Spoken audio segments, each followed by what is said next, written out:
Здравствуйте. Добрый день. Расскажите, пожалуйста, о специфике строительства зданий в Арктике. Ну, специфика, она обусловлена тем, что в основаниях зданий и сооружений залегают мерзлые грунты, которые характеризуются наличием льда в их структуре, в их минеральных составляющих. Поэтому обеспечить сохранность льда, мерзлого состояния грунта, это является основной задачей проектировщиков, строителей, ну и дальше эксплуатантов. Этим все как бы обусловлено, поэтому мы видим своеобразные здания, тоже в Якутске, например, в Норильске и в других городах. Здания на ножках, да? Зданиях на ножках, как их называют. Это вот как раз обусловлено тем, чтобы сохранить в мерзлом состоянии грунты, которые находятся в основании фундаментов, обычно это свайные фундаменты, и сохранить сооружение без деформации. А какие вообще нормы и правила существуют при строительстве жилых зданий, промышленных комплексов? Да, действительно, нормы есть, и как раз я являюсь разработчиком этих нормативных документов. Основной нормативный документ, который применяется к вечно мерзлым грунтам, это СП 25-13-330. Вот последняя редакция, по-моему, 2020 года. И он регламентирует правила проектирования оснований фундаментов, зданий и сооружений в многолетних мерзлых грунтах. Там как раз расписано, каким образом нужно запроектировать фундаменты, чтобы они стояли надежно, не деформировались и прослужили весь период эксплуатации. Сейчас вы, когда проводите изыскательские работы, вы замечаете, что все-таки климат, он имеет глобальное значение при строительстве того или иного объекта. Чувствуете изменения в вечной мерзлоте? К сожалению, да, это наблюдается. Изменение климатических параметров приводит к изменению температурного режима грунтов основания.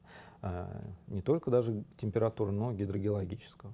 Изменяются многие параметры грунта, и теплофизические, физические характеристики, механические, что также сказывается, если мы говорим о сооружениях, на их несущей способности. Поэтому приходится применять какие-то иные фундаменты, количество их увеличивать длину, потому что температура выше, нежели по предыдущим изысканиям. Если говорить проще, то земля, грунт, он становится более таким болотистым, мягким, да? Мы знаем, если мерзлый грунт в мерзлом состоянии, он твердый, выносит большие нагрузки. Если он оттает, то превращается в такую кашицу, да, которая практически ничего не несет.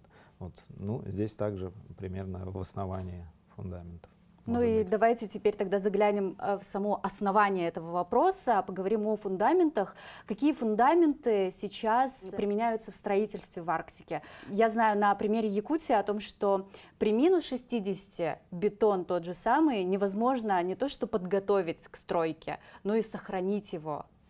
Действительно, бетоном сложно, он должен быть морозостойкий, и, конечно, при низких значениях температуры очень сложно делать монолитные работы.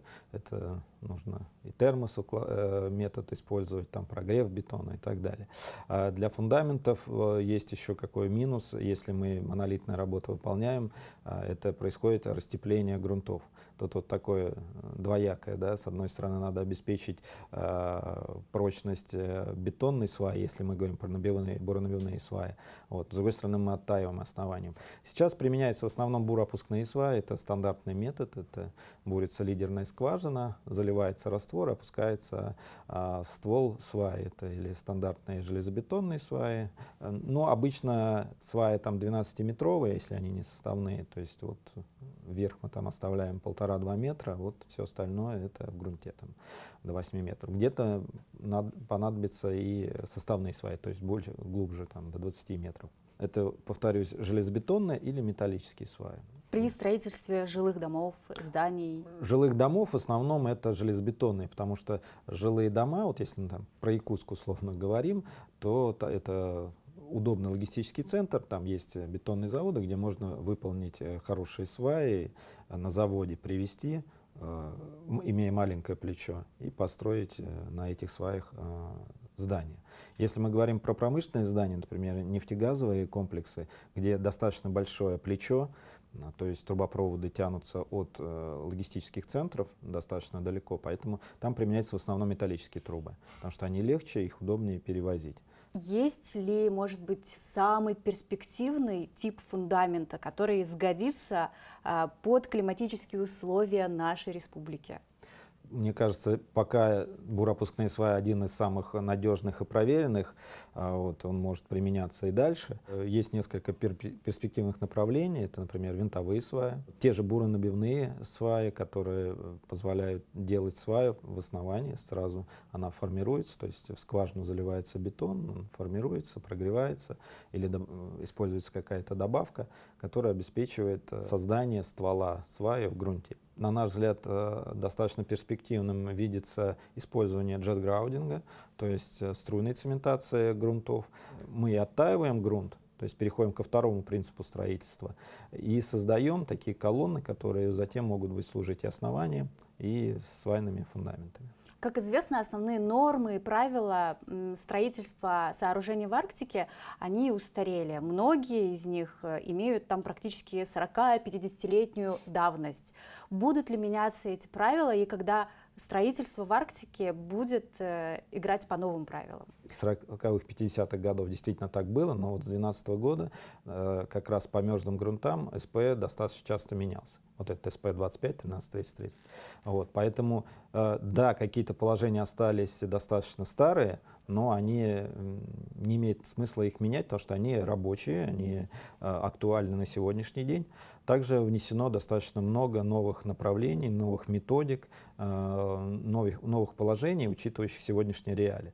Поэтому например, каких? Например, мониторинг, геотехнический мониторинг. Его раньше вообще не было. Хотя, как вы понимаете, это основной метод сохранения мерзлых грунтов основания при эксплуатации. То есть, проще говоря, нужно сначала смотреть и прогнозировать, да? Да, все верно. Мы на этом как бы и строим концепцию сохранения городов. То есть государственная концепция, которую мы предлагаем, сейчас знаете, многие законы по мерзлоте разрабатываются. Я в 11 апреля приглашен в Госдуму, там как раз будет обсуждаться вот этот закон. Нужно создавать единую систему геотехнического мониторинга, которая бы позволила, во-первых, знать состояние грунтов основания, фундаментов, сегодняшнее состояние, в каком они находятся. Потому что что происходит с зданиями, мы не знаем. Мы должны это узнать, то есть провести обследование комплексное вот, всей системы геотехнического мониторинга, всех фундаментов, и дальше спрогнозировать, что с этим делать. Может, какие-то здания нужно вывести из эксплуатации, потому что, ну, знаете, аварии есть. Вот если вовремя там известный резервуар в Норильске вывели, то никакой бы аварии не было. Вот, поэтому вот в таком состоянии может быть сотни зданий и сооружений. Там, да, техногенная катастрофа была, в природе экологический ущерб огромный. Но если мы поговорим про здания и сооружения, там люди живут.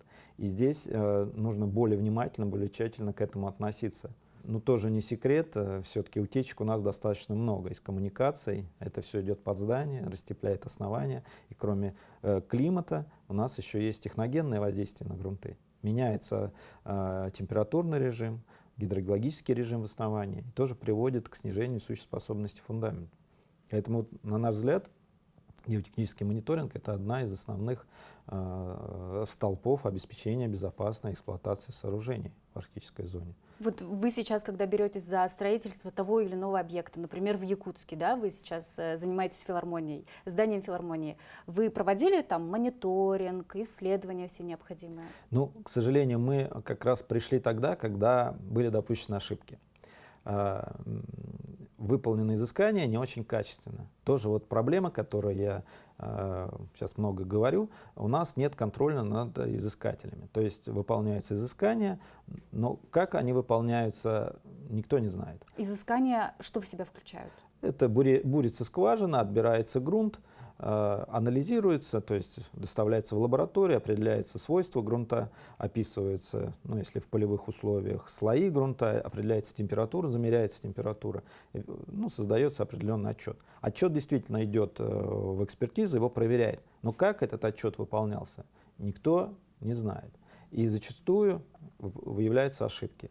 Мы повторно проводили изыскания уже под построенным сооружением, то есть приходится вот так вот делать. И у нас, к сожалению, было обнаружено, что не совсем те грунты, которые мы изначально выполнялись изыскателем. Вот. Поэтому будут какие-то данные рекомендации по сохранению грунтов, по исправлению ситуации. Вот. Ну, какую основную информацию можно получить через грунт?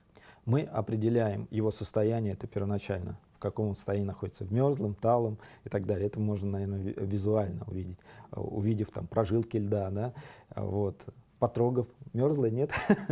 Вот. Ну и, конечно, это физические характеристики грунта, плотность, влажность, льдистость, влажность незамерзшей воды, что важно для мерзлых грунтов, температура начала замерзания, тоже это характерно только для мерзлых грунтов. Ну и дальше это механические свойства грунтов, там, прочностные характеристики, деформационные характеристики, модули деформации.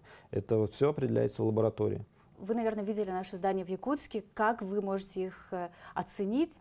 Ну, состояние разное. Мы даже проводили обследование всего города по заданию Министерства строительства. Визуальное, правда, но тем не менее. У вас построено много новых районов, которые, ну, смотрятся как в европейской части России или там даже зарубежье. Очень симпатичные здания, достаточно высокие. Я там посчитал, там 12-14, по-моему, этажей есть. Вот. Ну, понятно, что старая застройка, о чем я как бы и говорю, она построена достаточно давно и требует к себе повышенного внимания, чтобы не было аварийной ситуации. В конце марта в Якутске состоялась международная конференция, посвященная изменениям климата, адаптациям к этим изменениям. Говорили ли о теме строительства? К каким-то выводам пришли? Конечно, говорили о сохранении мерзлоты, а это напрямую зависит от основаниях, о их несущей способности. Вот. Какие-то мероприятия предлагались сохранения мерзлоты. Говорили про мониторинг, как изменяются ландшафты мерзлых грунтов. То есть, ну, вот эти вот вещи тоже нужно отслеживать и по ним уже прогнозировать изменения и вот на строительство переносить. Ваши прогнозы на ближайшие, возьмем, 50 лет, все-таки будут какие-то инновационные прорывы совершены в сфере строительства в арктической зоне? Появится ли что-то новое? Примут ли закон в Государственной Думе, который вы будете рассматривать в апреле? Ну, я думаю, что закон примут. Он уже прошел, по-моему, первое чтение. Это хороший знак. То есть государство заботится об этих территориях, они должны развиваться. Изменение климата, вот сейчас объективно тренд положительный. Да? То есть по замерам, которые у нас есть за последние там, 50 лет, показывается, что температура воздуха повышается. И прогнозы многих ученых также говорят об этом, что там, 50 лет там, температура воздуха в разных регионах там, повысится там, до 4-5 градусов. В любом случае строители предусматривают те мероприятия, которые бы обеспечили сохранность зданий и сооружений на мерзлых грунтах. Я думаю, мы не дадим погибнуть застройки в арктических городах, в северных городах и обеспечим их сохранность на период их эксплуатации. И самое главное — безопасность. Это самое главное, да, жизни людей, экологическая безопасность. Это самое важное, что мы должны обеспечить. Спасибо вам большое за интервью. Спасибо вам.